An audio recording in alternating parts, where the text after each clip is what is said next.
ప్రార్థించుకుందామండి. దయగలిగిన మా తండ్రి, మీకు వందనాలు, స్తుతులు, స్తోత్రాలు. లోకంలో ఎందరికోలేని భాగ్యాన్ని తండ్రి మా జీవితాలను అనుగ్రహించి మీ గొప్పదైన మాట దగ్గరకు తండ్రి మమ్మల్ని తోడుకొచ్చిన విధానం బట్టి వందనాలు చెల్లిస్తున్నాం.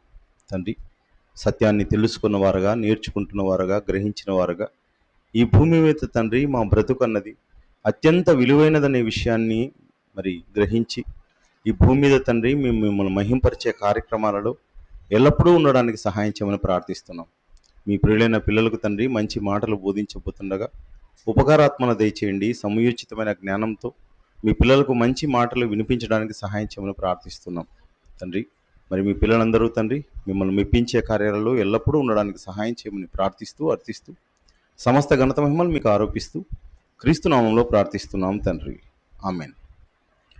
సమాజాన్ని సంస్కరిస్తున్న బైబిల్. సమాజాన్ని సంస్కరిస్తున్న బైబిల్. ప్రియమైన దేవుని వారలారా, ఈరోజు మానవులందరూ కూడా, మానవులు అన్న వెంటనే వారందరూ సంఘజీవులు. వారు సమాజంగా కూడుకునేవారు, అంటే కలిసి జీవించేవారు. ఎవరు ఒక్కరుగానో ఇద్దరుగానో ఈ సమాజానికి దూరంగా బ్రతకలేరండి.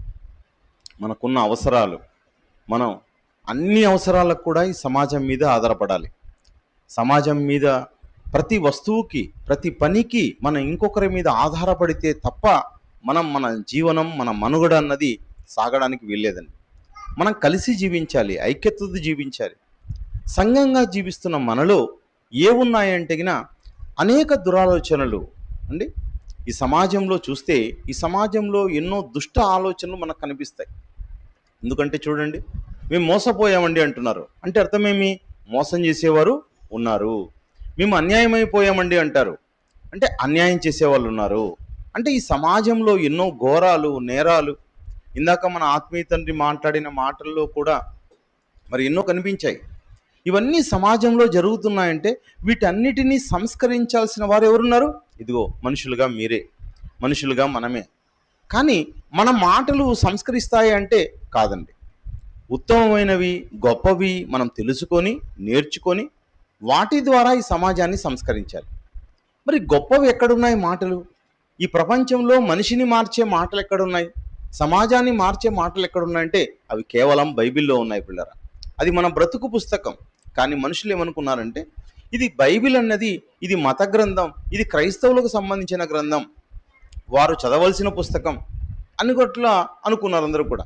కానీ ఈ బైబిల్ అన్నది సమాజంలో ఉన్న ప్రతి విషయాన్ని, ప్రతి చెడును తొలగించి మనిషిని పవిత్రునిగా, పరిశుద్ధునిగా మార్చేదని. అంటే ఏవైతే మనిషిలో ఉన్నాయో, అంటే మనిషిలో ఉన్న తప్పులను, మనిషిలో ఉన్న పాపాన్ని, మనిషికి ఏమంటే సరికాని జీవితాన్ని కట్టి మనిషిని పవిత్రునిగా, పరిశుద్ధునిగా, నీతిమంతునిగా ఏమంటే నిలబెట్టేది సాక్షాత్తు పరలోకానికి నడిపించే గ్రంథం బైబిల్. ప్రియమైన దేవుని వాళ్ళరా, అంటే మనుషుల్లో అన్నీ ఇలాంటివే ఉన్నాయా? అవునండి, అదే చెప్తుంది బైబిల్ కూడా. అంత్యకాలంలో ఉన్న మనుషులు ఎలా జీవిస్తారని చెప్తోందంటే ఒకసారి చూడండి బైబిల్ గ్రంథంలో తిమోతికి రాసిన 2వ పత్రిక, తిమోతికి రాసిన 2వ పత్రిక 3వ అధ్యాయం. అంత్య దినములలో అపాయకరమైన కాలములు వచ్చునని తెలుసుకొనుము. ఎలాగనగా మనుషులు స్వార్థప్రియులు, ధనాపేక్షులు, బింకములాడువారు, అహంకారులు, దూషకులు, తల్లిదండ్రులకు అవిధేయులు, కృతజ్ఞత లేనివారు, అపవిత్రులు, అనురాగరహితులు, అతిద్వేషులు, అపవాదకులు, ఇన్ని చాలా ఉన్నాయండి. చెబుతూనే ఉన్నాడు, ఆగడం లేదు ఇంకా. అంటే మనుషుల్లో ఇన్ని క్రూరత్వాలు ఉన్నాయా? అవును, మనుషులందరూ కూడా వీటితో నిండిపోయారు. ఒక విషయం గురించి కూడా ఆలోచిస్తే అక్కడ ఏమంటున్నాడంటే అజితేంద్రియులు అంటున్నాడండి. అంటే ఇంద్రియాలు, ఇంద్రియాలు అంటే దేహంలో ఉన్న అవయవాలను ఏమంటాం? ఇంద్రియాలు. మనం కూడా జ్ఞానేంద్రియాలు అని చదువుకుంటుంటాం. అంటే ఈ ఇంద్రియాలకు ఏం లేదంట, ఇంద్రియాలు ఏమంటే అజేయుడు అంటే ఎవరు? గెలిచినవాడు అండి. అజేయుడు అంటే గెలిచినవాడు. మరి అజితేంద్రియుడు ఏమంటున్నాడు ఇక్కడ పదం? అజితేంద్రియుడు అంటే ఇంద్రియ నిగ్రహం లేనివాడు, ఇంద్రియ నిగ్రహం కోల్పోయినవాడు. ఎంతమంది అయ్యా ఈరోజు అజితేంద్రియులు అంటే నాలుక మీద పట్టు సాధించిన వారు ఎవరండి? ఎవరు లేరండి అండి. ఆలోచనల మీద పట్టు సాధించిన వాళ్ళు ఎంతమంది ఉన్నారు? కన్ను మీద పట్టు సాధించిన వారు ఎవరున్నారు? ఎవ్వరూ లేకుండా ఉన్నారు. అంటే ఈ బైబిల్ గ్రంథం ఏం చేస్తుంది అంటే నిన్ను విజయం సాధించేవాడుగా నిలబెడుతుంది. అజితేంద్రియత్వంలో నుంచి నీకు జితేంద్రియత్వంలోకి తీసుకొస్తుందండి. అంటే నీ నాలుక మీద, నీ కన్ను మీద, నీ మాట మీద నీకు పట్టు సాధించి నిన్ను గొప్పవాడిగా నిలబెట్టేదే అదేనండి బైబిల్ ప్రియులారా. ఈరోజు చూడండి, ఈరోజు న్యూస్ పేపర్లు వచ్చాయండి, ఎన్నో న్యూస్ వచ్చాయి. ఆ న్యూస్లో ఒకటేమంటే వల విసురుతున్నారంట, హనీ ట్రాప్ అన్నది చేస్తున్నారంట. నన్ను ట్రాప్ చేశారండి, ఏవో మాట్లాడండి, నేను లొంగిపోయానండి, తీరా నా డబ్బు పోయిందండి. 10 లక్షలు కొట్టేశారండి, 15 లక్షలు మోసపోయానండి, 20 లక్షలు మోసపోయారండి. అండి ఒకటేనా? ఒక చోటేనా? అనేక చోట్ల దేశంలో. ఎందుకు మోసపోయావు? ఏముంది మనిషిలో? అజితేంద్రియత్వం. ఏమండి, ఎవరితో ఎలా మెలగాలో అన్నది మనిషికి తెలియదండి. నిన్ను వలే నీ పొరుగు వారిని ప్రేమించు అంటే అర్థం కాలేదు. యావత్ భూమి మీద కాపురం ఉండగుటకు ఒకరి నుండి సమస్త జాతి మనుషులు వచ్చారు అంటే అర్థం కాలేదు. ఏమండి, అదేవిధంగా చాలామంది ఎవరైనా తప్పులు చేసినప్పుడు తప్పు చేస్తాడనుకోవడం మాట్లాడుతుంటారు. నీకు అక్క లేదా, నీకు చెల్లి లేదా, నీకు అమ్మ లేదా? ఏమండి, మాట్లాడుతూ ఉంటారు. ఒక పురుషునైనా నిలదీస్తుంటారు. అయ్యా నేను నీ అక్కను అని చెప్తారా? నేను నీకు చెల్లిని అవుతానని చెప్తారా? నేను నీకు అమ్మ లాంటిదాన్ని అని చెప్తారా? చెప్పారండి. ఎవరికి తెలియదు ఈ విషయం. బైబిల్లో రాయబడిందండి. సమస్త మనుషులను మార్చడానికి సరిపోయిన గ్రంథం ఏదో తెలుసా? అది బైబిల్. ఈ బైబిల్ అన్నది ఏం చెప్పింది అంటే, ఇదిగో నీకు చుట్టూ ఉన్న వారందరూ ఏమంటారు? నీకు సొంత వారు, నన్ను తగులుతున్నారు కనుక అందరి పట్ల నువ్వు ఎలా ఉండాలో చెప్పి నిన్ను సంస్కరిస్తుంది. ఏమండి, బట్టల విషయంలో చూడండి ఏమని చెప్పారంటే, బట్టల విషయంలో ఏమని చెప్పారంటే, బట్టలను ఉతుకుతూ ఉన్నప్పుడు ఒక సోప్ ఏం చేస్తుందంట? బాగా క్లీన్ చేసింది అనుకోండి, ఏముంటాయి బట్ట మీద? డాగులు, మచ్చలు, మరకలు, వాటన్నిటిని నీట్గా క్లీన్ చేస్తే ఈ సోప్ చాలా సంస్కారవంతమైన సోప్ అండి. ఏం చేసిందంటే అది అన్నిటినీ క్లీన్ చేసింది. అంటే బైబిల్ ఏం చేస్తుంది? నీ జీవితానికి అంటిన కలంకాలను, మోసాలను, అన్యాయాలను, అపరిశుద్ధతను తీసివేసి నిన్నేం చేస్తుంది? పవిత్రునిగా మారుస్తుందని. అంటే బైబిల్ ఏం చేస్తుంది? బైబిల్ మనిషిని సంస్కరిస్తుంది, జీవితాన్ని సంస్కరిస్తుంది. ప్రియులారా, బైబిల్ ద్వారా ఏం జరుగుతుంది అంటే, ఈ మాటలు నవి ఏమండి ఎంత డబ్బిచ్చినా మీకు దొరకవు ప్రియులారా. ఏమండి, అన్నిటికన్నా విలువైనవి, మన జీవితాన్ని పవిత్రత వైపు నడిపించేవి, పరలోకం వైపు నడిపించేవి, నిన్ను ఒక పరిశుద్ధురాలుగా నిలబెట్టేవి, నిన్ను పరలోకానికి నడిపించే మాటలు. కనుక ఈ మాటలు ఎక్కడున్నాయి? బైబిల్లో ఉన్నాయి. ఇవి మన కన్నతండ్రైన దేవుడు మన కోసం రాయించాడు. ఎందుకు రాయించాడు? ఈ భూమి మీద నీవు అత్యంత విలువైన వాడుగా మారడానికి దేవుడు రాయించాడు. కానీ మనుషులు ఏం చేస్తున్నారండి? సమాజం ఎలా ఉంది? సమాజం తింటూ ఉంది, త్రాగుతూ ఉంది, ఏమండి సుఖిస్తూ ఉంది. అదేవిధంగా నేత్రాశ, జీవబుడంబము, మరి శరీర ఆశలతో ఈ భూమంతా నిండిపోయిందండి. వీరిని అందరినీ ఏం చేయాలి? సంస్కరించాలి, వీరందరినీ మార్చాలి. ఆ మార్చే మాటలు ఎక్కడున్నాయి? బైబిల్ గ్రంథంలో ఉన్నాయి. ఎవరినైనా మార్చగలిగిన మాటలు. శరీరాశల్లో నుంచి, నేత్రాశల్లో నుంచి, జీవబుడంబంలో నుంచి మళ్ళించే మాటలు ఎక్కడున్నాయి? బైబిల్ గ్రంథంలో ఉన్నాయి. ఏమండి, శరీరాశలు, కోరికలు తీర్చుకుంటూ మనుషులందరూ కూడా ఒకరినొకరు మోసం చేసుకుంటూ ఉన్నారండి.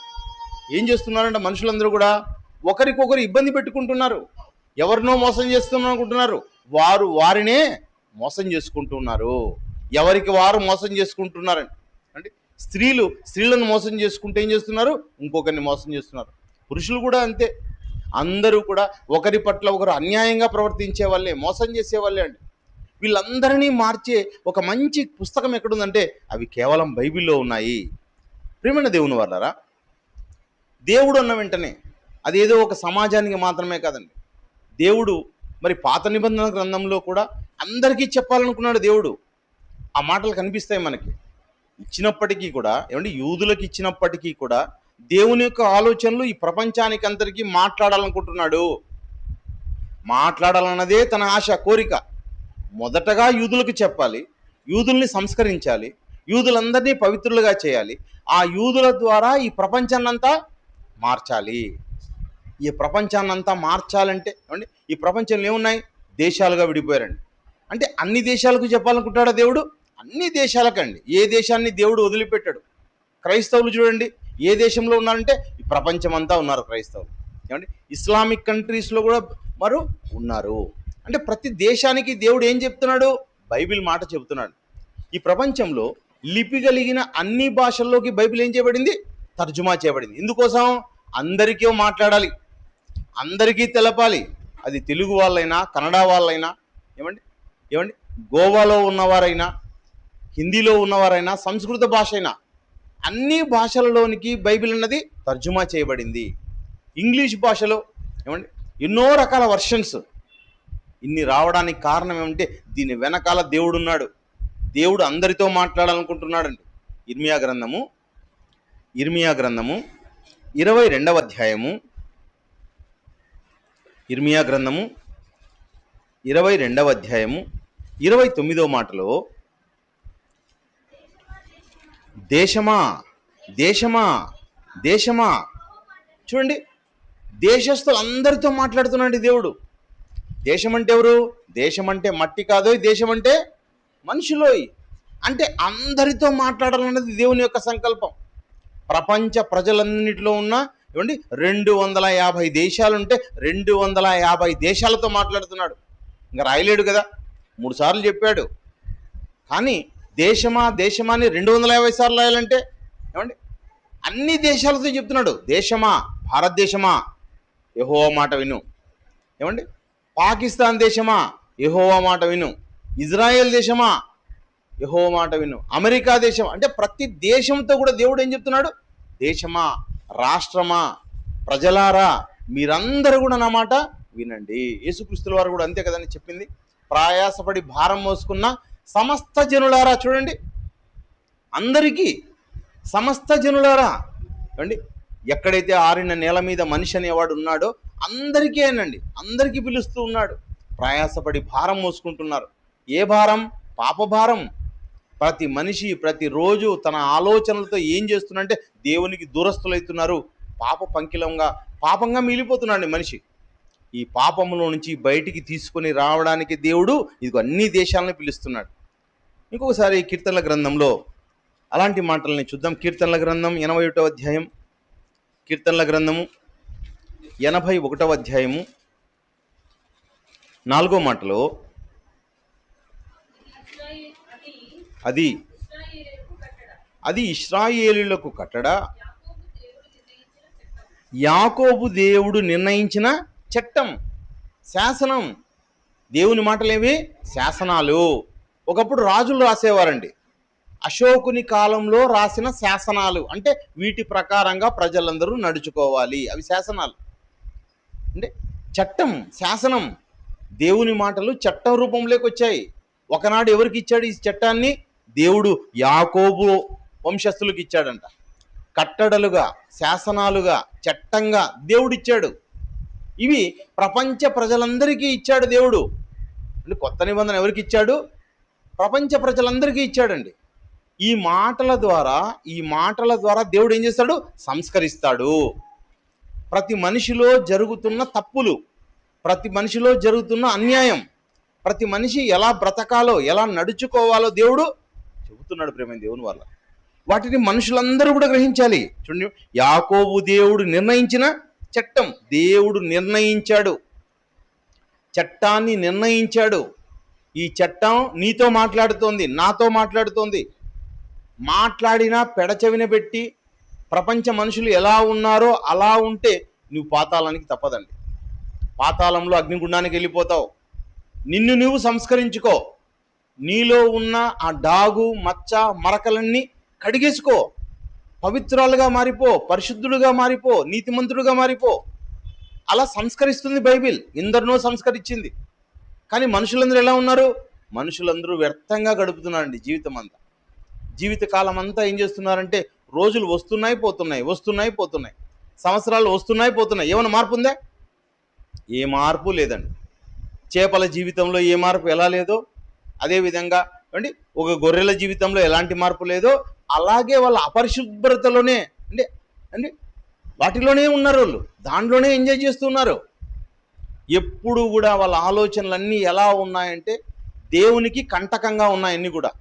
ఏమండి, ఈరోజు ఒకరినొకరు మోసం చేసుకుంటూ, అన్యాయం చేసుకుంటూ కదా ఎలా బ్రతుకుతున్నారు మనుషులందరూ కూడా. ఒక భార్యతో తృప్తి పడేవాళ్ళు లేరండి, ఒక భర్తతో తృప్తి పడేవారు లేరండి, ఉన్న ఆస్తితో తృప్తి పడేవారు లేరండి, ఉన్న ఉద్యోగంతో తృప్తి పడేవారు లేరు. ఏవో నాకు కావాలి, ఇంకా కావాలి, ఇంకా ఇంకా అంటే విపరీతమైన పేరాశ మనుషుల్లో. ఈ ఆశ ఏం చేస్తుందంటే మనుషుల్ని చంపేస్తుంది, అది గమనించలేకపోతున్నారు. ఏమండి, అలాంటి స్థితిలో ఉన్న వాటిని కూడా పోగొట్టుకుంటున్నారండి మనుషులందరూ కూడా. ఎలా గడుపుతున్నారో మనుషులందరూ ఎలా గడుపుతున్నారని సొలొమోను గారు రాస్తున్నారు ప్రసంగి గ్రంథం. చూడండి, ప్రసంగి గ్రంథం 6వ అధ్యాయము 12వ మాటలో, ప్రసంగి గ్రంథము, నీడవలే తమ దినములన్నీయు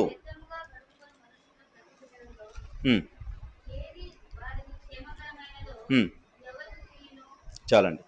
నీడవలే తమ దినములన్నీయు, నీడవలే తమ దినములన్నీయు వ్యర్థముగా గడుపుకొని మనుషుల బ్రతుకు.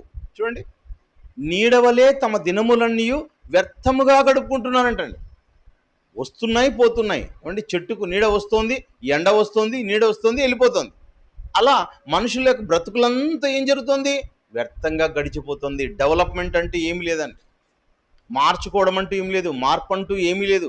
ఎలా ఉన్నావు, ఏమైనా మార్పు పొందామంటే ఏ మార్పు లేదు, అలాగే ఉన్నారు. ఎలా ఉన్నవారు అలాగే, ఎలా ఉన్నవారు అలాగే. అలాగనే మనుషులందరూ ఏం చేస్తున్నారు? వ్యర్థంగా గడుపుకుంటూ ఇల్లు కట్టుకొని సుఖిస్తూ ఉన్నారు, బంగారం కొనుక్కుంటూ సుఖిస్తున్నారు, బట్టలు కొనుక్కుంటూ సుఖిస్తున్నారు. ఏమండి, ఎన్నెన్నో ప్రదేశాలు తిరుగుతున్నారు. హైదరాబాద్ అంటారు, బెంగళూరు అంటారు, ఢిల్లీ అంటారు, విదేశాలు అంటారు, మలేషియా అంటారు, గోవా అంటారు, ఏవో ట్రిప్పులు తిరుగుతూ ఉన్నారు. బాగుందండి, జీవితం చాలా బాగుందని నరకానికి వెళ్ళిపోతున్నారు, అంతే. మార్పేమో లేదండి. మనుషుల బ్రతకంతే ఏమంటే నీడవలే తమ దినములన్నీ వ్యర్థంగా గడుపుకుంటున్నారు. ఈ జీవితాన్ని దేవుడు ఏమంటున్నాడు? వ్యర్థమైన జీవితం, వ్యర్థంగా జీవిస్తున్నారు మనుషులందరూ కూడా. కానీ ప్రియమైన దేవుని వాళ్ళరా, ఈ మాటలు అన్నవి, ఈ ప్రవచనాలు అన్నవి సాక్షాత్తు పరలోకం నుండి మన యొక్క జీవితాలను వెలిగించడానికి వచ్చినవి ఇవి. ఏమండి, ఎంత పరిశుద్ధమైనవంటే దీనిలోనికి ఒకటి కలపకూడదంట, ఒకటి తీసివేయకూడదంట. కలపకూడదు, తీసివేయకూడదంటే చూడండి ఎంత గొప్పవో. కలపడానికి ఏమండి జీవితకాలం అంతా ఏమండి, ఇప్పటికి మనకి ఏ శతాబ్దంలో ఉన్నాం మనం అందరం కూడా? ఏ శతాబ్దం? 21వ శతాబ్దం అని చెప్పుకుంటాం. 21లో ఉన్నా, 26లో ఉన్నా, 30 శతాబ్దంలో ఉన్నా, 40 శతాబ్దానికి వెళ్ళిపోయినా ఈ మాటలు ఏవి మార్చాల్సిన పని లేదండి. ఈ మాటలన్నీ అంత పరిశుద్ధంగా ఉన్నాయంట. అన్ని కాలాలకు, అన్ని యుగాలకు సరిపోయే విధంగా ఉన్నాయి. మనం ఏం చేసుకోవాలంటే వీటిని బట్టి మన బ్రతుకును మార్చుకోవాలి. ఇది బ్రతుకు పుస్తకం, ఎలా బ్రతకాలో చెప్పే పుస్తకం బైబిల్ అన్న వెంటనే. కనుక ఆ విధంగా మనం మారాలి. ఏవి కలపొద్దు అంటున్నాడు, ఏవి తీసేయొద్దు అంటున్నాడు. ఎంత విలువైందో చూడండి. ఈరోజు చూడండి, సబ్జెక్టులను పెడతారండి 10th క్లాస్కి ఒక బుక్ ప్రిస్క్రైబ్ చేస్తారు. 85లో ఒక బుక్ ఉంటుంది. 95కి వచ్చే సమయానికి ఆ బుక్ ఉంటుందా? మారిపోతుంది. 95కి ఈ బుక్ అంటారు, 2005కి వచ్చే సమయానికి మరీ మారిపోతుంది. సిలబస్లు ఏటేటా మార్చే పుస్తకాలు కూడా ఉన్నాయి. అంటే లాస్ట్ ఇయర్ ఇచ్చారు కదా, ఈ సిలబస్ ఉంటుందా అంటే ఏమో మేము కూడా చెప్పలేమండి అంటున్నారు. కానీ మనిషికి దేవుడిచ్చిన సిలబస్ చూడండి.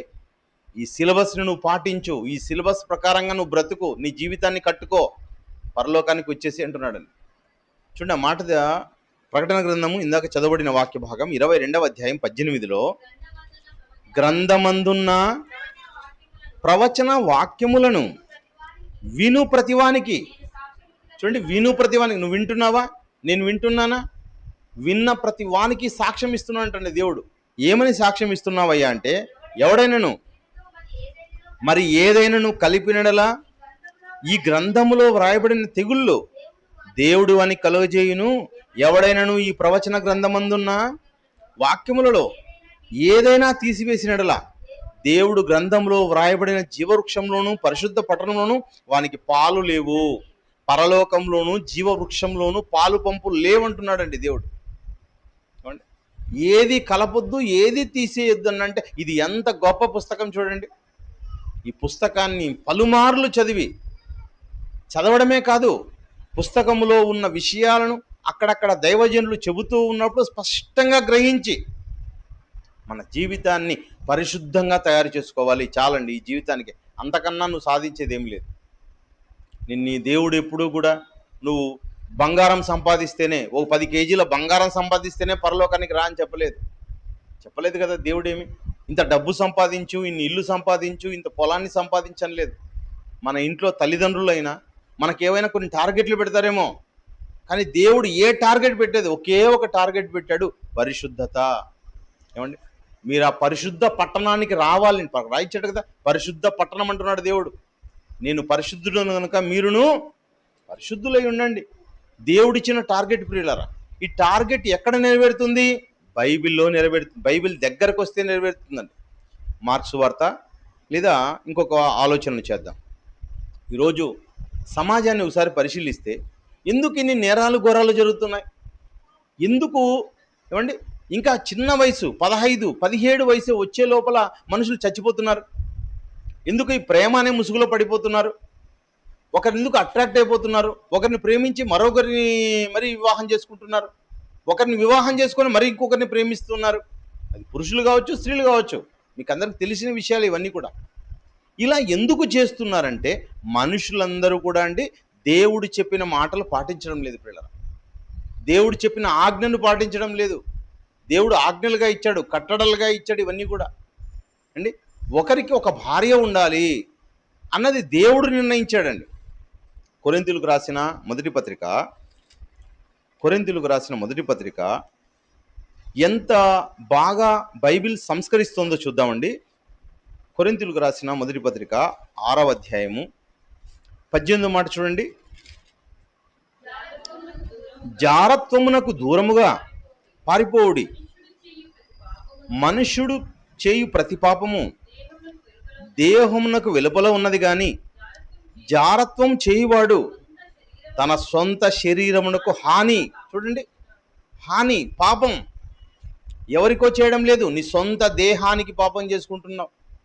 ఒకరి ఎడల చేసే చెడు చూపు కానీ, చెడు ప్రవర్తన కానీ, ఒక స్త్రీ అయినా, ఒక పురుషుడైనా, ఒకటి చిన్నవాడైనా, పెద్దవాడైనా, ముసలివాడైనా ఎవరైనా చేస్తున్నారంటే నీ సొంత శరీరానికి హాని చేసుకుంటున్నావు. ఎట్టి పరిస్థితుల్లో అది చేసుకోకూడదు అని ఎవరు చెప్తున్నారు? బైబిల్ చెప్తుంది. అదే మనుషులను అడిగామనుకోండి, మనుషులు అడిగితే ఏం చెప్తారు? ఒక అమ్మాయిని రేప్ చేయడం అయితే తప్పు, పాపం, ఆమెకు అయిష్టం కనుక నీవు ద్రోహం చేశావు, నువ్వు తప్పు చేశావు, నిన్నేం చేయాలా? నిన్ను చంపల్లా, నిన్ను ఉరి తీయాలా, ఏవేవో చెప్తారండి. అదేవిధంగా ఇంకో విధంగా ఏం చెప్తారు? ఒక స్త్రీ ఒక పురుషుడు పరస్పరం సమ్మతితో చేస్తే అది తప్పు కాదండి, అలాగైతే ఉండొచ్చండి అంటారు. చూడండి ఎంత బాగా చెప్తారో. పరస్పరము ఒప్పుకొని ఉంటే అది తప్పు కాదంట.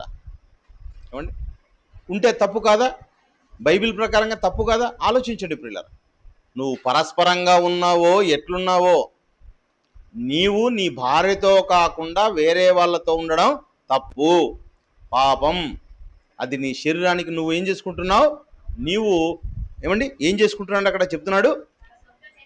తన సొంత శరీరం హాని, నీ సొంత శరీరానికి హాని చేసుకుంటున్నావు. ఓ స్త్రీ, ఓ పురుషుడా, ఎవరైనా ఉండొచ్చు. అలా చేసుకోకూడదని చెప్తుంది పిల్లలు. ప్రతి ఒక్కరికి కూడా సొంత వారు ఉండాలనే ఉద్దేశంతోనే మొదటి మాట చదవండి. 7వ అధ్యాయంలో 7వ అధ్యాయం మొదటి మాట, స్త్రీని ముట్టకుండుట పురుషునికి మేలు అయినను జారత్వములు జరుగుచున్నందున ప్రతి వానికి నీ సొంత భార్య ఉండవలెను. చూడండి, ప్రతి వానికి, ప్రతి స్త్రీకి ఎవరు ఉండాలంట? సొంత భార్య, సొంత భర్త. ప్రతి స్త్రీకి సొంత భర్త ఉండవలెను. వారు వారి వారి ధర్మములు నడుపవలెను. సొంత అంటే నీ సొంత భార్యతో తప్ప ఎవరితోనూ ఉండడానికి నీకు వీలు లేదు. ఏమండి, ఎవరు సంస్కరిస్తున్నారు ఈ మాటని? బైబిల్ ఈ ప్రపంచాన్ని సంస్కరిస్తుంది. ఏమండి, ఈ ప్రభుత్వాలు అలా లేవు. ఒకనాడు కృష్ణదేవరాయలను గొప్పగా చెప్పుకుంటారండి. కృష్ణదేవరాయలు ఈ ప్రపంచంలో లేదా భారతదేశంలో గొప్ప చక్రవర్తి. ఆయన బాగా పరిపాలించాడు, స్వర్ణయుగం. ఏం చేశాడు? ఆయన కూడా వ్యభిచారాన్ని ప్రోత్సహించినాడు. అలా ఈ ప్రభుత్వాలు కూడా ప్రోత్సహిస్తాయి. కానీ దేవుడు ఏం చెప్తున్నాడంటే వ్యభిచారం వద్దు. నిర్గమాకాండం 20వ అధ్యాయం 14వ వచనం చూడండి. వ్యభిచారం గురించి దేవుడు ఏం మాట్లాడుతున్నాడు చూడండి. వ్యభిచరించకూడదు. దేవుడు ఏం చెప్పాడు? వ్యభిచరించకూడదు. వ్యభిచరించకూడదు అంటే అది తప్పు అని చెప్పిందండి బైబిల్. ఇద్దరి సమ్మతితో చేస్తే అది పర్వాలేదని చెప్తున్నది ఈ కాలంలో ఉన్నారు. సినిమా హీరోలు, హీరోయిన్లు వాళ్ళ ఇష్టానుసారంగా ఏం చేస్తున్నారు, ఎన్నో మాటలు చెప్తూ ఉన్నారండి, ఎన్నో మాటలు చెప్తున్నారు. ఇట్లా ఉండొచ్చు, అట్లా ఉండవచ్చు. 18 ఏళ్ళ తర్వాత ఎవరికి హక్కు లేదు, ఆమె స్త్రీదేహం మీద ఎవరికి హక్కు లేదు, ఆమె ఎలాగైనా బ్రతకొచ్చు. అంటే భర్త చెప్పినట్లు వినాల్సిన పని లేదు, ఆమె ఎవరితో అయినా ఆమె ఇష్టానుసారంగా ఉండొచ్చు, ఎన్నెన్నో చెప్తారండి. కానీ దేవుడు ఏం చెప్తున్నాడు, దేవుడు దేహం కట్టినవాడు కనుక ఆ దేవుడు ఏం చెప్తున్నాడంటే వ్యభిచరించకూడదు అన్నాడంటే ఎట్టి పరిస్థితుల్లో అది కూడదు పిల్లరా. అలా చేశావో ఇదిగో నరకం నీకు తప్పదు అని దేవుడు హెచ్చరిస్తున్నాడు. అంటే మనుషుల్ని దేవుడు ఏం చేస్తున్నాడు, సంస్కరిస్తున్నాడు. ఇదిగో నీ పొరుగు వారిని నువ్వు ప్రేమించాలి, ఒక అక్కగా, ఒక చెల్లిగా, అమ్మగా నువ్వు కలిగి ఉండాలి. అందరితో కూడా ఒక అన్నగా, చెల్లిగా ఉండాలి. నీ సొంత భర్తతో తప్ప ఎవరితోనూ నువ్వు అలా ఉండడానికి వీల్లేదు. నువ్వు ఎట్టి పరిస్థితుల్లోనూ నువ్వు దేహాన్ని ఒక క్రమశిక్షణలో పెట్టుకో, నువ్వు వృద్ధాప్యంలోకి వచ్చేంత వరకు పెట్టుకో. ఇంకా చెప్పాలంటే పిల్లరా, ఒక భర్తను ఎవరు రక్షిస్తున్నారంట, అలా పడకుండా భార్య రక్షిస్తోందంట. బైబిల్ చెప్తుందండి, భార్య ఏం చేస్తుంది తెలుసా, భర్తను రక్షిస్తోంది. భార్యను ఎవరు రక్షిస్తున్నారు, భర్త రక్షిస్తూ ఉన్నాడు. చెడు తలంపులు రాకుండా నిన్ను రక్షించే రక్షకులను పక్కన పెట్టాడు దేవుడు. అలా మనుషులు ఆలోచించడం లేదు. బైబిల్ సంస్కరిస్తోందండి. ధర్మాలు అని చెప్తున్నాడు దాన్ని. ధర్మం ఒక స్త్రీ ధర్మంగా, పురుష ధర్మంగా ధర్మాలను పెట్టి దేవుడు ఏం చేస్తున్నాడు, కాపాడుతూ ఉన్నాడు.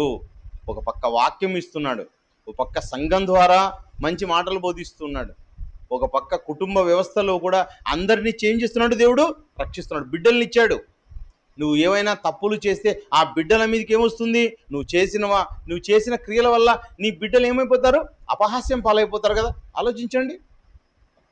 ఒక భార్య వెళ్ళిపోయింది అనుకోండి, ఆ కుటుంబంలో ఉన్న పిల్లల్ని ఎలా చూస్తారు, గొప్పగా చూస్తారా, చిన్నగా చూస్తారా, చిన్న చూపు చూస్తారు.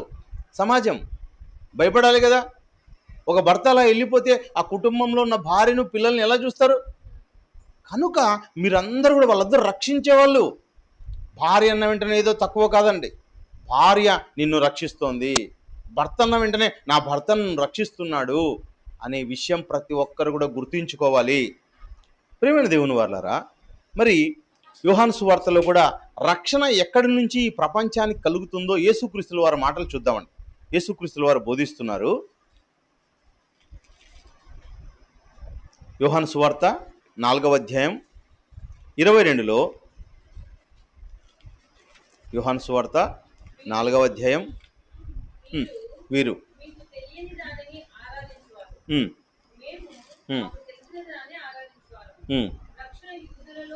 రక్షణ యూదుల నుండియే కలుగుచున్నది. రక్షణ ఈ ప్రపంచానికి ఎవరి నుంచి కలుగుతుందంట, యూదుల నుండియే. యేసుక్రీస్తుల వారు ఎవరు, యూదుడు. ఆయన యూదుల్లో జన్మించాడు. ఆయన అంటే రక్షణ అక్కడి నుండే వస్తుంది, ఈ ప్రపంచానికి అంతటికి వస్తుంది. ఆ రక్షణను ప్రతి ఒక్కరు గుర్తించాలండి. ప్రియమైన దేవుని వారలారా, ఈ దేహాన్ని దేవుడిచ్చాడు. ఈ దేహం ఏం చేయాలి, మనం ఈ దేహం తిరిగి దేవునికి చెల్లించాలి. ఏమండి, దేవునికి మనం ఏమి ఇవ్వాలనుకుంటున్నాం, దేవునికి మనం ఏదో డబ్బు ఇవ్వాలనుకుంటున్నాం, ఏవేవో ఇవ్వాలనుకుంటున్నాం, కానుకలు ఇద్దాం, అది ఇద్దాం, ఇది ఇద్దాం. వీటి ద్వారా దేవుడు సంతోషపడడు. దేవుడు ఎలా సంతోషపడతాడంటే దేవుడిచ్చినవి తిరిగి దేవునికి చెల్లించాలి. కైసరివి కైసరుకు చెల్లించండి, దేవునివి దేవునికి చెల్లించండి అన్నాడు దేవుడు. ఏది దేవుడు ఇచ్చాడు నీకు, దేహం. తల్లి గర్భంలో దేహాన్ని దేవుడు కట్టాడు. ఈ కట్టిన దేహాన్ని తిరిగి దేవునికి ఇమ్మంటున్నాడు. మనం ఏదో ఇవ్వడం ద్వారా దేవునికి ఏదో చాలామంది పూజలు చేద్దామని, డబ్బులు ఇద్దామని, ముక్కుబళ్ళు చెల్లిద్దామని, ఏమండి దేవుని కోసం నడుద్దామని ఏవేవో ప్రయత్నాలు చేస్తున్నాడు. ఉపవాసాలు ఉందామని ఏవో ప్రయత్నాలు చేస్తున్నారు. దేవుడు చెప్పిన రూల్స్ ప్రకారంగా బ్రతుకుతూ ఉంటే అదే దేహం దేవునికి ఇవ్వడం. కైసరివి కైసరికి చెల్లించండి. మార్క్సు వార్త 12వ అధ్యాయంలో, మార్క్సు వార్త 12వ అధ్యాయం 17లో, మార్క్సు వార్త, అందుకు యేసు చూడండి, రక్షణ యూదుల నుండే కలుగుతోంది. రక్షణ ఎవరి నుంచి కలుగుతోంది, యూదుల నుండి.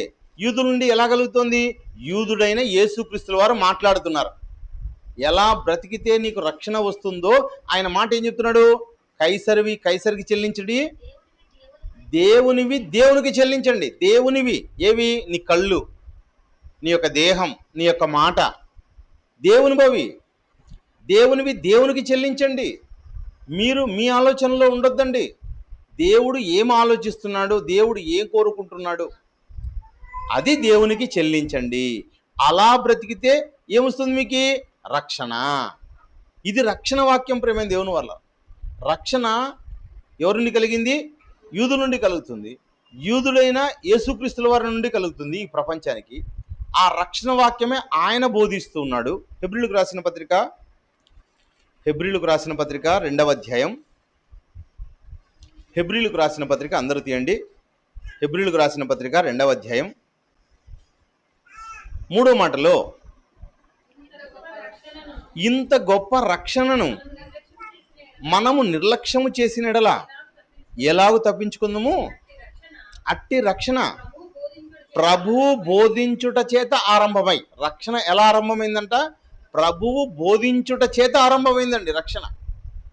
ఇంత గొప్ప రక్షణ అదిగో ప్రభువు బోధించాడు. ఏమని? కైసరివి కైసరుకు చెల్లించుడి, దేవునివి దేవునికి చెల్లించుడి అని బోధించాడు ఆయన.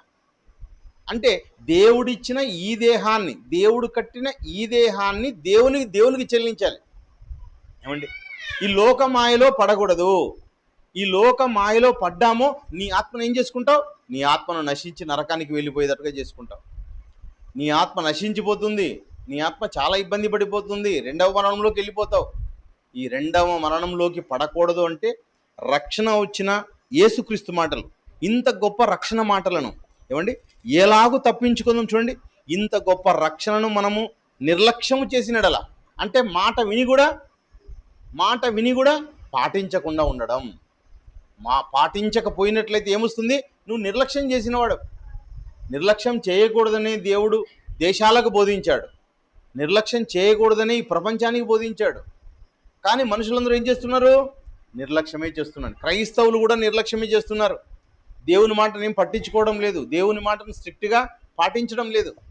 ఇందాక మన ఆత్మీయ తండ్రి చెప్పిన మాటల్లో కూడా అక్కడ చనిపోయిన లేదా కోర్టుకు పోయిన వారు ఎవరున్నారంట? క్రైస్తవుల పిల్లలు ఉన్నారు. నేరాలు ఘోరాలలో క్రైస్తవుల పిల్లలు ఉన్నారు. నేరాలు ఘోరాలు క్రైస్తవ కుటుంబాల్లో కూడా జరుగుతూ ఉన్నాయి. కనుక ఎట్టి పరిస్థితుల్లోనూ ఇవి జరగకుండా చూసుకోండి. ఇవి జరగకూడదు. చాలా స్ట్రిక్ట్గా మీరు మెయింటైన్ చేసుకోండి. ఏమండి అని దేవుడు చెబుతున్నాడు ప్రేమ దేవుని వల్ల. అంటే ప్రభువు నుండి చూడండి, ఆ మాట చూడండి, రక్షణ ప్రభువు బోధించుట చేత ఆరంభమై. రక్షణ బోధించాడు ప్రభువు. ఏమండి ఈ ప్రపంచానికి ప్రభువు వచ్చింది ఎందుకోసం వచ్చాడు? ప్రభువు నశించిపోతున్న దాన్ని వెదకి రక్షించడం నిమిత్తమే ఆయన వచ్చాడు. ఏది నశించిపోతుంది? ఆత్మలు. ఏ ఆత్మలైతే నశించిపోతున్నాయో ఆ ఆత్మలన్నింటికి రక్షించడానికి యేసుక్రీస్తుల వారు పరలోకపు మాటను తీసుకొచ్చి ప్రపంచానికి బోధిస్తున్నాడు. ఆ బోధించే మాటలను చాలా జాగ్రత్తగా ఏ మాత్రం పెడచెవనే పెట్టకుండా ఉండి నిన్ను నువ్వు కట్టుకొని, నీ కుటుంబాన్ని కట్టుకొని, నీ పిల్లలను రక్షించుకుంటే నీకు రక్షణ ఉందండి. ఎవరి పట్ల మీరు నిర్లక్ష్యంగా వ్యవహరించొద్దు అని చెబుతున్నాడు. కాబట్టి ఈ మాటల పట్ల మనం ఏముండాలంటే చాలా జాగ్రత్తగా ఉండాలి. ప్రియమైన దేవుని వారలారా, యేసుక్రీస్తుల వారు ఏ విధంగా ఈ ప్రపంచంలో కొద్ది మందిని మార్చాడో జాగ్రత్తగా ఆలోచించండి. కొద్ది మందిని ఏ విధంగా మార్చుకున్నాడో తన మాట ద్వారా, ఏ విధంగా సంస్కరించుకున్నాడో అనే విషయాన్ని చూసుకొని మనం ముగింపులోకి వెళ్ళిపోదాం. ఏ విధంగా యేసుక్రీస్తుల వారు తన మాటను తీసుకొచ్చినప్పుడు మరి వ్యక్తులు ఎలా మారారు, ఎలా సంస్కరించబడ్డారు? లూకా సువార్త కొద్ది మాటలు జాగ్రత్తగానండి. 19వ అధ్యాయం మొదటి మాట నుంచి చదువుకుందాం. కొన్ని మాటలు చదవండి, అక్కడ 1-2 చదవండి. ఆయన సంచరించుచు యెరికో పట్టణములో ప్రవేశించి దాని గుండా పోవుచుండెను. ఇదిగో సుంకపు గుత్తదారుడు ధనవంతుడైన జక్కయ్య అని పేరు గల ఒకడు. చూడండి, ఆయన ఎందుకోసం వచ్చాడంటే యేసు ఎవరో నేను చూడాలి. యేసు కోసం ఇంతమంది గుమికూడుతున్నారు, ఆయన ఎవరో చూడాలనే ఉద్దేశంలో జక్కయ్య అనే అతను వచ్చాడండి. జక్కయ్య గురించి ఆడ రాస్తే ఏం రాయబడిందంటే సుంకపు గుత్తదారుడు. రెండవదిగా ఆయన ధనవంతుడు. అదేవిధంగా కింద మాటలు 7వ మాటలో ఉంటే ఈయన పాపి అయిన మనుషుని యొద్ద అనే మాట రాయబడింది. అంటే ధనవంతుడు, సుంకపు గుత్తదారుడు, పాపి అయిన ఒక మనుష్యుడు జక్కయ్య. జక్కయ్య అలాంటి వాడైనప్పటికీ కూడా ఆసక్తితో ఉన్నాడు, యేసు ఎవరో నేను చూడాలి అని అంతే. కానీ ఆయన్ను ఎందుకు వచ్చాడు యేసుక్రీస్తుల వారు? పాపులను రక్షించుటకు క్రీస్తు యేసు లోకమునకు వచ్చెను. ఆయన వచ్చిందే పాపిని మార్చడానికి, పాపిని సంస్కరించడానికి, హృదయములో ఉన్న పాపాన్ని కడగడానికి వచ్చాడండి యేసుక్రీస్తుల వారు, తీసివేయడానికి వచ్చాడు. అలా వచ్చిన యేసుక్రీస్తుల వారు యెరికో పట్టణంలో సంచరిస్తూ, ఇదిగో అక్కడ జక్కయ్యను చూశాడు. చెట్టు మీద ఉన్న, మేడి చెట్టు మీద ఉన్న జక్కయ్యను చూసి, జక్కయ్య నేడు నీ ఇంటికి రావలసి ఉన్నది, నేడు నీ ఇంటికి రక్షణ వచ్చింది అన్నాడు ప్రియులారా. అంటే యేసుక్రీస్తుల వారు వస్తే ఎవరికి రక్షణ? వ్యక్తికి మాత్రమే కాదు, ఇంటికంతటికి కూడా రక్షణ, ఇంటిలో ఉన్న వారందరికి కూడా రక్షణ. ఏమండి, ఒకరు రక్షించబడ్డారనుకోండి, ఆ రక్షణ ఇంట్లో వాళ్ళందరికీ వస్తుంది. ఒకరు రక్షించబడిన వారు కుటుంబాన్ని అంతా మార్చుకునే అవకాశం ఉంటుందండి, కుటుంబాన్ని అంతా దేవుని వైపు తిప్పుకునే అవకాశం ఉంటుంది. జక్కయ్య ఎలాంటి వాడంటే ఆయన ధనవంతుడు పరలోకానికి రాజ్యానికి ప్రవేశింపలేడు. ఏమండి, ఒంటె సూది బెజ్జంలో అయినా దొరుకుతుందేమో కానీ ధనవంతుడు పరలోక రాజ్యంలో ప్రవేశించుట దుర్లభమని బైబిల్ చెప్పింది. అయినప్పటికీ కూడా ఈ ధనవంతుడు ఎలా వెళ్ళాడంట? ఆయన చూడండి ఎంత బాగా సంస్కరించబడ్డాడు. జక్కయ్య నిలవబడి, ఇదిగో ప్రభువా, నా ఆస్తిలో సగం బీదలకు ఇచ్చుచున్నాను, నేను ఎవని వద్ద నేను అన్యాయంగా తీసుకునేనా అతనికి 4 మరలా చెల్లింతునని ప్రభువుతో చెప్పిన. చూడండి, ఆ రోజుల్లో ఏం చేస్తున్నారంటే 10% వాళ్ళు సంపాదించిన దానిలో 10% ఏం చేస్తున్నారు? వీరంతా యూదులుగా ఉన్నారు కనుక ఆ యూదులకు దేవుడిచ్చిన ఆజ్ఞ ప్రకారంగా 10% దేవాలయంలో చెల్లిస్తున్నారు అందరూ కూడా. అదేవిధంగానే నేను నా ఆస్తి ఏమిదిగో, ధనవంతుడు కనుక, చాలా ఆస్తి కలిగిన వాడండి, ఆస్తి కలిగిన వాడు కనుక నా ఆస్తిలో సగం బీదలకు ఇచ్చేస్తాను. చూడండి, రక్షణ అన్నది వచ్చిన వెంటనే ఆయనలో మారు మనసు చూడండి, ఆయన మార్పు పొందిన విధానం చూడండి, ఎంతగా మార్పు పొందాడు. అంటే ఆయన హృదయాన్ని ఏం చేసుకున్నాడు? కడుక్కున్నాడు ప్రియులారా. హృదయంలో ఉన్న అంతవరకు ఏమనుకున్నాడు? బాగా సంపాదించాలి. ఎవరైనా సుంకపు గుత్తదారుడు, సుంకం ట్యాక్స్ కలు వసూలు చేసేవాడు. ఎవరికైనా ఒక 100 రూపాయలు వేయాలనుకోండి ట్యాక్స్, ఇంకొక 40 రూపాయలు కలిపేస్తాడు, 140 రూపాయలు ట్యాక్స్ ఇచ్చేయి కదా. ఆ రసీదు కూడా ఇవ్వడు, ఆ రసీదు రాసేసి చించేసి పక్కకు పెట్టేసేస్తాడు, 40 రూపాయలు ఎక్స్ట్రా తీసుకుంటాడు, జేబులో వేసుకుంటాడు. అంటే అలా చేస్తూ ఉన్నాడు. ఎందుకు? నేను ఆస్తిని బాగా సంపాదించాలి, ఇప్పుడే వచ్చింది నా చేతికి. ఈరోజు కూడా చూడండి, మనుషులందరూ కూడా, రాజకీయ నాయకులు ఏం చేస్తారు? డబ్బులన్నీ కూడా కోట్లకు పడగలెత్తుతారండి. ఒకప్పుడు సామాన్యులుగా ఉంటారు, 2 ఎకరాలు 5 ఎకరాలు కలిగిన వాళ్ళు ఏం చేస్తారంటే 1000 ఎకరాలు సంపాదిస్తారు, 1000 కోట్ల రూపాయలు సంపాదిస్తారు, ధనాన్ని దండిగా ఆర్జిస్తారు. కానీ రక్షణ వస్తే ఏం జరుగుతుందంట? ఇదిగో ఆస్తిని కోల్పోవడానికి ఇష్టపడతారంట. ఇంకా ఏం చేయగలుగుతారంట? చూడండి, అక్కడే చెప్తున్నాడు, బీదలకు ఇచ్చేస్తారంట, ఇంకా పాపాన్ని కడుక్కుంటారండి. ఎవరితో అయినా నేను అన్యాయంగా తీసుకొని ఉంటే 4 చెల్లిస్తానంటున్నాడు. అంటే అప్పుడు ఏమంటున్నాడు యేసుక్రీస్తుల వారు? ఇతడు కూడా అబ్రహాము కుమారుడు. ఎవరు అబ్రహాము? అబ్రహాము విశ్వాసులకు తండ్రి. అంటే ఈయన కూడా ఏమైపోయాడు? ఆ విశ్వాసుల్లోకి చేరిపోయాడు పిల్లలు. అంటే తన జీవిత కాలంలో జరిగిన తప్పులన్నిటిని ఏం చేసుకుంటున్నాడు? సరి చేసుకుంటున్నాడు, సంస్కరించబడుతున్నాడు. బైబిల్ ఏం చేస్తుంది? మనిషిని సంస్కరిస్తుంది. యేసుక్రీస్తుల వారి మాట రక్షణలోనికి తీసుకొస్తుంది, మనుషుల్ని సంస్కరిస్తుంది. ప్రతి మనిషిని కూడా సంస్కరించేది ఏది? బైబిల్ మనుషుల్ని సంస్కరిస్తుంది. మీ అందరికీ తెలుసండి, సౌలు గారి గురించి బాగా తెలుసు మీ అందరికి కూడా. ముగిస్తాను. సౌలు గారు సౌలుగా ఉన్నప్పుడు, యూదామతంలో ఉన్నప్పుడు, ఆ యూదామతాన్ని ఆయన అమితంగా ప్రేమిస్తున్నప్పుడు ఏం చేశాడో మీ అందరికీ బాగా తెలుసు. ఆయన చిన్నపిల్లలు, పెద్దలు, ముసలి వాళ్ళు అనే తేడా లేకుండా అందరిపైన పత్రికలు తీసుకొని వెళ్ళి అందరినీ కూడా ఏం చేశాడు? అందరినీ హింసించాడని, అందరినీ చెరసాల్లో వేయించాడు, రోడ్డు మీదకి లాగించాడు, సైనికుల్ని తీసుకొని పోయాడు, కొరడాలతో కొట్టించాడు, చాలామందిని చంపించాడు. స్టెఫెనుని కూడా చంపించాడు కదా, పరిశుద్ధుల్ని కూడా చంపించాడు. ఎంత ఘోరమైన పాపం చూడండి. ఏమండి, మీ జీవితకాలంలో ఏమన్నా 4-5 చంపారా ఎవరన్నా? ఏం లేదు. కానీ ఆయన ఏం చేసుకున్నాడు? అలాంటి ఘోరమైన పాపాలు చేసిన ఆ పాపాలన్నింటినీ ఏం చేసుకున్నాడు? పూర్తిగా వదిలేసుకున్నాడని. పూర్తిగా గుణపరచబడ్డాడు. ఎన్నో పాపాలు చేశాడు, అపరిమితమైన పాపాలు చేశాడు. కానీ అన్ని పాపాలను తీసివేసుకున్నాడు. అందుకే కదా ఆయన అంటున్నాడు, నేను క్రీస్తును పోలి నడుచుకున్న ప్రకారం అంటున్నాడు. అంటే పోలి నడుచుకోవడం అంటే ఏమి? నేను క్రీస్తు లాంటి స్వభావాన్ని ధరించుకున్నాను. ఒకప్పుడైతే నేను మంచివాడిని కాదు, నేను ఎలాంటి వాడిని అని చెప్తున్నానంటే, తిమోతికి రాసిన మొదటి పత్రిక, అమ్మా కొద్ది సైలెంట్ పెట్టమ్మా. తిమోతికి రాసిన మొదటి పత్రిక మొదటి అధ్యాయం 12వ వచనంలో, పూర్వము దూషకుడను హింసకుడను హానికరుడను చూడండి, 3 చాలు అక్కడ. పూర్వము నేను దూషకుడను హింసకుడను హానికరుడను. నేను చాలా హాని చేసేవాడిని అండి. పాములు ఏం చేస్తాయి? హాని చేస్తాయి. నేను కూడా అలాంటివన్నీ అర్థం అండి. సింహం, చిరుతపులి, ఒక ఎలుగుబంటి ఎలాంటిదో అలాంటి వాడు. ఇంకా ఏమంటున్నానంటే, నేను హింసకుడను. ఏమండి, అక్కడ హానికరుడు అంటున్నాడు, హింసకుడు, హింసించేవాడు. మనుషుల్ని ఏం చేసేవాళ్ళు? హింసించి చంపుతారండి. ఏం చేస్తారండి? మనుషుల్ని తలకిందులుగా వేలాలు తీస్తారు, అట్లా ఒక 2 రోజులు పెడతారు, చేతులు నరికేస్తారు, అట్లా కొద్ది కాలం పెడతారు, ఏళ్ళు తీసేస్తారు, గోర్లు తీసేస్తారు. చూడండి, పోలీసులు కూడా పోలీస్ స్టేషన్లో చేస్తున్నారు, హింసిస్తున్నారంటారు, లేదా భార్యను టార్చర్ పెడుతున్నారంటారు. ఏమండి, హింసలు. కానీ పూర్వం నేను ఎవరిని? హింసకుణ్ణే. పూర్వం నేను దూషకుణ్ణే, చాలా దూషించేవాడిని. ఏమండి, పౌలు గారు హింసకుడుగా ఉన్నాడు, దూషిస్తూ ఉన్నారు.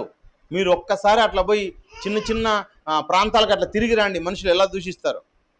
ఏమండి, ఎవరైనా 100 రూపాయలు ఏమో చేశారనుకుంటే 100 రూపాయల కోసం 1000 తిట్లు తిట్టుకుంటుంటారు. ఏమండి, 10 రూపాయల కోసం 100 తిట్లు తిట్టుకుంటుంటారు. 10 రూపాయల కోసం 2 రోజులు కొట్లాడతారు. ఏమండి, కొట్లాడి అలిసిపోయిన తోడు తిడుతూ ఉంటారు. అదేవిధంగా అంతగా అండి మనుషులు హింసించేవాళ్ళు, దూషించేవాళ్ళు, కొట్టుకునేవాళ్ళు, ఇవన్నీ చేశాడు పౌలు గారు. ఇలాంటి వాణ్ణి యేసుక్రీస్తుల వారు ఎంతగా సంరక్షించారు చూడండి, సంస్కరించాడు చూడండి. ఆయన ఒకప్పుడు అండి, ఇప్పుడు ఇందాక జక్కయ్య ఎలా ఉన్నాడు? ధనవంతుడుగా ఉన్నాడు. అలాగే మరి ఈయన కూడా ధనవంతుడుగా ఉండవచ్చు. అందుకే కదా, నా ఆస్తిని నేను పెంటతో సమానంగా ఎంచుకొనుచున్నాను అంటున్నాడు. దేవుడు మనుషుల్ని పంటగా ఎంచాడండి. గర్భఫలం దేవుడిచ్చు బహుమానం, ఫలం.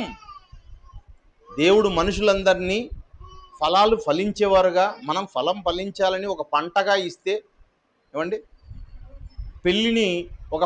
పెళ్లి ద్వారా కూడా దేవుడు ఒక పంట రావాలని కోరుకున్నాడు.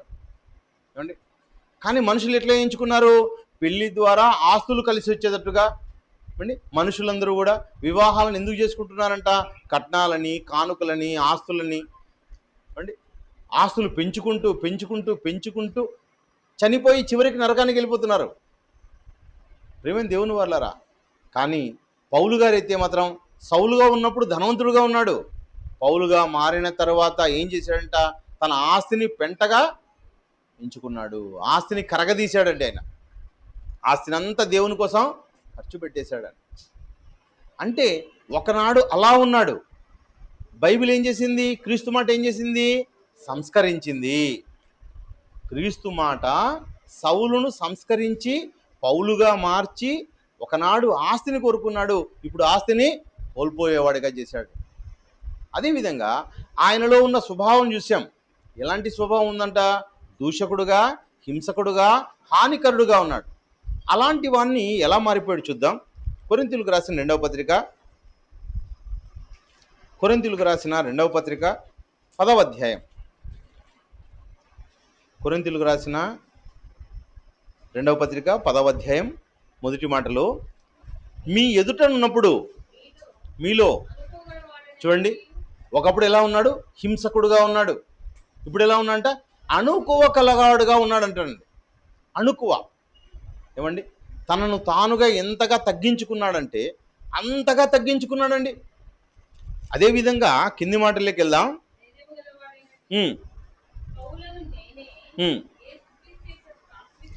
యేసుక్రీస్తు యొక్క సాత్వికం, యేసుక్రీస్తు యొక్క మృదుత్వం. చూడండి, ఒకనాడు యేసుక్రీస్తుల వారు మాట్లాడతారు, నేను సాత్వికుడను, దీన మనసు గలవాడను. అంటే ఇప్పుడు పౌలు గారిలోకి ఏమొచ్చాయి? సాత్వికం. సంస్కరించబడ్డాడండి. బైబిల్ పౌల్ని అంటే సౌలుని ఏం చేసింది? సంస్కరించి పౌలుగా మార్చింది. ఒకనాడు జక్కయ్య ఏం చేయబడ్డాడు? జక్కయ్య యేసుక్రీస్తు మాట ద్వారా సంస్కరించబడ్డాడు. అదేవిధంగా మరి సౌలు గారు కూడా పౌలుగా మారి సంస్కరించబడి, నేనైతే ఒకప్పుడు దూషకుడను, హింసకుడను, హానికరుడను, అలాంటి వాడిని నేనేమంటే అనుకోవగలిగిన వాడుగా అయ్యాను. ఏమండి, అర్ధరాత్రి పూట వచ్చి పని చేయంటే నేను చేస్తానయ్యా. ఏ సమయము అసమయం లేదు. చిన్న బిడ్డ చెప్పినా నేను వింటాను. నేనేమైపోయాను? ఒకప్పుడు పెద్దవారిని కూడా ఎదిరించేవాడిని.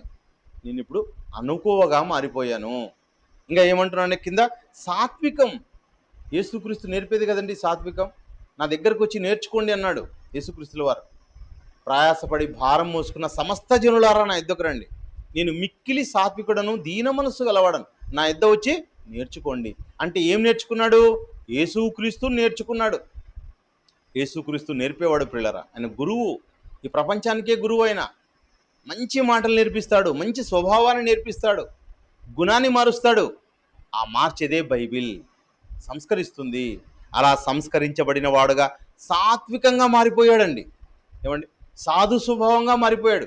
అందుకే అంటున్నాడు ఆయన, మృదుత్వమును బట్టి ఎంతగా మారిపోయాడంట? మృదువుగా మారిపోయాడంటండి.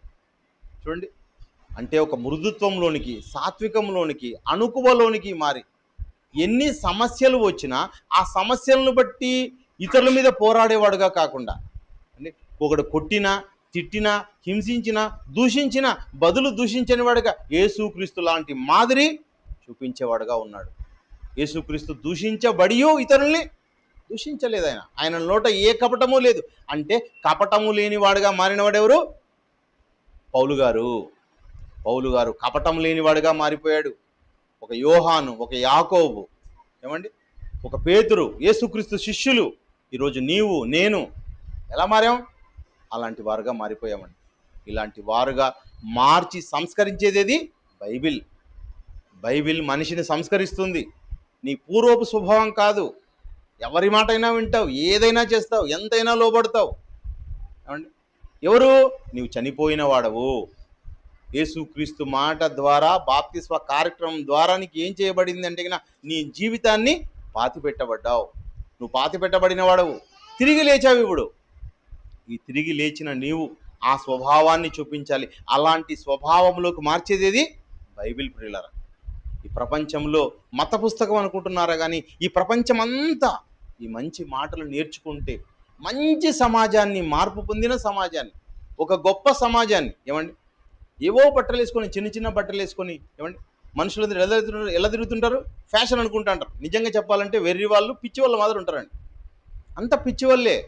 చూడండి, చినిగిపోయిన బట్టలు వేసుకొని, ఏమండి, ఎక్కడి వరకో బట్టలు, ఈ ఎండలకు, ఏమండి, చిన్న చిన్న బట్టలు వేసుకొని, తక్కువ బట్టలు వేసుకొని, ఎండ ఎలా ఉంది చూడండి. ఈ బండకు కూడా అలా ఎండకు అలా తిరుగుతుంటారండి. అలాంటి వాళ్ళని చూస్తే నిజంగా జాలిపడాల. ఎంత మూర్ఖులు వీళ్ళు, ఎంత గర్వాంధులు వీళ్ళు. ఏమండి, నువ్వు ఇంతలో కనబడి ఎంతలో మాయమయ్యే ఆవిర్లాంటి వాడివి, ఆవిర్లాంటి దానవి. ఎందుకయ్యా గర్వం? ఎందుకు ఎగిరెగిరి పడుతున్నావు? ఏముందని? వెళ్ళిపోతారు. ప్రతి మనిషి వెళ్ళిపోయే వాళ్ళే. కానీ ఆ నీడలోగా వ్యర్థమయ్యే లోపల ప్రభువు మాటలు నేర్చుకుని, ప్రభువు కోసం బ్రతికి ఇంకొకరిని మార్చావో నీ జన్మ చాలా గొప్పది ప్రియులారా. ప్రభువు ఎంతోమందిని మార్చాడు. ప్రభువు మార్చాడా లేదా చూడండి. కాబట్టి నీ జీవితం కూడా ఇంకొకరిని మార్చే విధంగా, మాదిరిగా మనం అందరం కూడా కట్టుకోవాలి. ప్రార్థన చేసుకుందామని. దయగలిగిన మా తండ్రి, మీకు వందనాలు, స్తుతులు, స్తోత్రాలు. లోకంలో ఎందరికోలేని భాగ్యాన్ని తండ్రి మా జీవితాలను గ్రహించారు. నీ మాటలు తండ్రి, మరి పరిశుద్ధమైన మాటలు, గొప్ప మాటలు. ఈ మాటల ద్వారా తండ్రి మా బ్రతుకును మార్చుకున్న మేము తండ్రి చివరి వరకు నమ్మకంగా జీవించేవారుగా చేయమని ప్రార్థిస్తున్నాం. ఈ లోకంలో మాకేదో ఉందని వాటి ద్వారా మేము గొప్పను కాకుండా తండ్రి, ఈ మాటలు అన్నవి తండ్రి అమూల్యమైన మాటలు, పరిశుద్ధమైన మాటలు తండ్రి, విలువైన మాటలు, ఆస్తిగా తండ్రి మీ మాటలను మాత్రమే మేము కోరుకున్న వారుగా ఉంటున్నాం తండ్రి. ఈ విలువైన ఆస్తి కలిగిన మేము తండ్రి నమ్మకంగా నీ కోసం జీవించి మా జీవిత కాలంలో తండ్రి అనేక మందికి తండ్రి, అనేక పట్టణాలలో, గ్రామాలలో మీ మాటలను తండ్రి ప్రకటించి మీ పిల్లలను మీ దగ్గరికి చేర్చే పనిలో తండ్రి మరి సంఘమంతా ఉండడానికి సహాయం చేయమని ప్రార్థిస్తున్నాం. ఈ కార్యక్రమానికి చేరి వచ్చిన మీ పిల్లలందరినీ దీవించండి, ఆశీర్వదించండి, బహుగా ఫలింపచేయండి తండ్రి. మీ పిల్లల నుంచి మంచి ఫలాలను మీరు కోరుకుంటున్నారు. అలాంటి ఫలాలను ఇచ్చే పిల్లలుగా తండ్రి మీ పిల్లలందరూ ఉండడానికి సహాయం చేయండి తండ్రి. ఎండ వేడిమితో ఎంతో ఇబ్బంది పడుతున్న ఈ సందర్భాలలో తండ్రి మీ పిల్లలందరికీ తండ్రి మంచి ఆయుష్ను, మంచి ఆరోగ్యాన్ని దయచేయండి. జ్ఞానయుక్తంగా తండ్రి ఈ కాలంలో నడుచుకోవడానికి సహాయం చేయమని ప్రార్థిస్తున్నాం.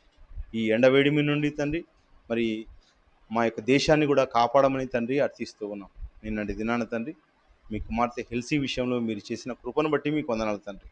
ఒక్క రోజులోనే తండ్రి, కొన్ని గంటల్లోనే మీ కుమార్తె తండ్రి మరి తిరిగి మరి తన పూర్వపు స్థితిని, పూర్వపు ఆరోగ్యంతో తండ్రి మీ కుమార్తెను నిలవబెట్టిన విధానం బట్టి వందనాలు.